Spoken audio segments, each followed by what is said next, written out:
Hello les amis. Alors, je suis contente de vous retrouver pour cette vidéo et aujourd'hui, je vais vous poser une question. Est-ce que vous savez ce que c'est une alimentation équilibrée? Alors voilà. Par quoi on pourrait commencer pour définir ce que c'est réellement? Parce que souvent on pense aux calories à calculer, on pense aux macronutriments que sont les protéines, les lipides et les glucides, combien il faut en manger, combien de grammes, et voilà, tout ça, c'est assez compliqué quand on voit cette approche-là. Et alors souvent dans les régimes, il y a des interdits, il y a des dictats, mais tout ça, je vous en ai déjà parlé, vaut mieux ne pas avoir de dictats et suivre le plus possible son intuition, pour peu qu'on ait déjà fait quelques détox. Hein. Et donc, voilà, aujourd'hui on va parler de l'alimentation équilibrée. Et donc, oui, certes, dans une alimentation équilibrée, il y a, disons, tous les groupes de macronutriments qui doivent être présents pour être certain qu'on ne manque de rien. Parce que, voilà, ils ont chacun leur rôle. Les sucres, c'est notamment, mais je résume vraiment à fond, les sucres, c'est surtout pour nous donner de l'énergie.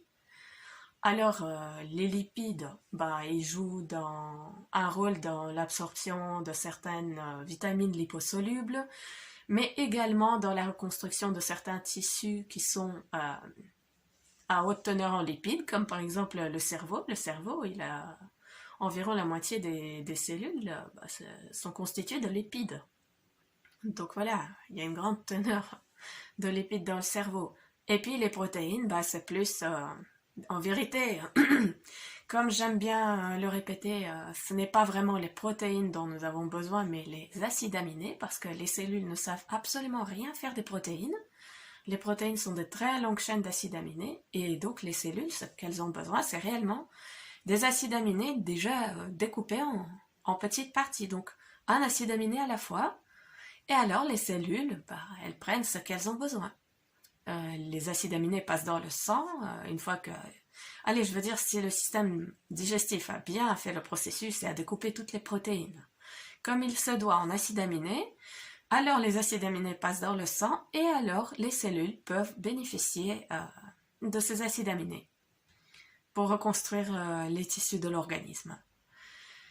Et donc, qu'est-ce qui est important de comprendre dans une alimentation équilibrée, c'est qu'il n'y a pas seulement les macronutriments, donc protéines, lipides et glucides. Il y a aussi les micronutriments. Et ça, souvent, bah, on oublie ces petites étiquettes avec le Nutri-Score. Est-ce qu'on parle réellement de la teneur en vitamines, en minéraux, en oligo-éléments? Mais est-ce qu'en disant ces trois choses, que là aussi, bah, on entend souvent, si on parle micronutriments, en général, on va penser aux minéraux, oligo-éléments et vitamines. Mais à côté de ça, est-ce que pour autant on est complet? Eh bien loin de là. Il y a également les enzymes. Les enzymes, ce sont des produits de base protéinée euh, qui entrent en fait dans les processus de réaction biochimique. Ils ne participent pas réellement, mais ils permettent aux deux éléments bah, d'être mieux traités par l'organisme. Et donc le rôle des enzymes est extrêmement important. Les enzymes facilitent le processus digestif. Et en fait, si les aliments sont riches en enzymes, eh bien alors la digestion se passe de façon plus facile d'office, rien que sous l'action des enzymes. Et donc voilà, ça c'est encore un élément qui est très important, enzymes, ferments, diastases, tous ces petites particules actives qui entrent dans les processus biochimiques. Alors ce n'est pas encore tout, il y a également les fibres. Donc il y a des fibres solubles et des fibres insolubles. Je ferai probablement une vidéo bien plus détaillée sur les fibres, mais donc il y a ces deux sortes. Et elles sont également importantes puisque elles sont un peu le terreau nourricier de notre microbiote intestinal. Donc voilà, une alimentation équilibrée doit d'office comporter des fibres. À côté de ça, nous avons encore les antioxydants, c'est notamment surtout tout ce qui est colorant, les polyphénols, les caroténoïdes. Il y a toute une série de colorants comme ça qui sont présents bah, dans des légumes et des fruits très très colorés. Et donc, ils ont souvent une action antioxydante sur l'organisme. Donc, c'est C'est un peu pour que toutes les cellules soient en équilibre parce que, bon, les antioxydants sont le contraire des radicaux libres, mais j'ai déjà fait une vidéo sur l'équilibre acido-basique. Vous pouvez donc en savoir plus sur les antioxydants et les radicaux libres dans cette vidéo-là. Alors voilà, pour l'alimentation équilibrée, est-ce qu'on a tout dit? Alors il y a encore un élément qui est super important. J'ai déjà fait un post sur les réseaux à son sujet. C'est la chlorophylle. C'est le colorant vert qu'on a notamment dans les feuilles vertes et aussi dans certains légumes verts. Et également dans les algues. Et aussi la spiruline, la chlorelle, la clamate, les micro-algues qui sont des super aliments extrêmement précieux. Donc voilà, pour que l'alimentation soit équilibrée, on doit en tenir compte de pas mal d'éléments. Et pas seulement glucides, lipides, protéines.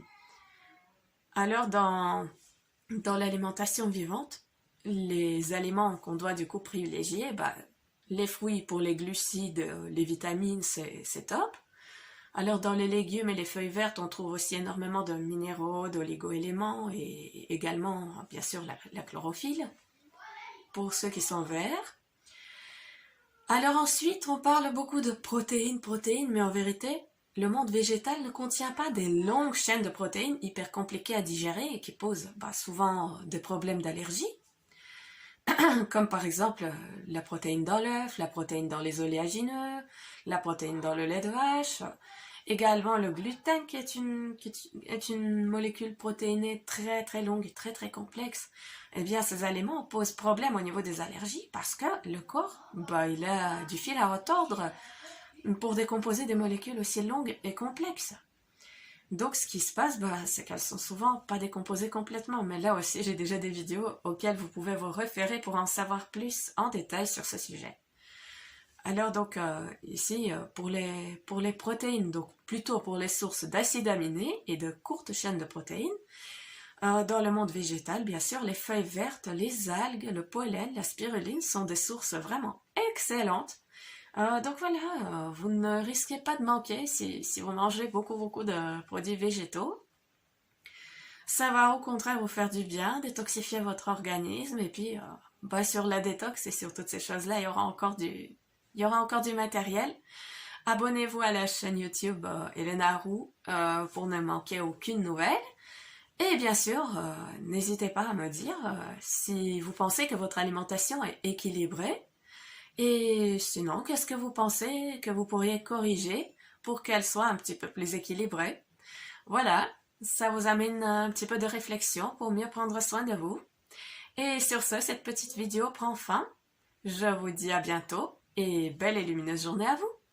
Namasté!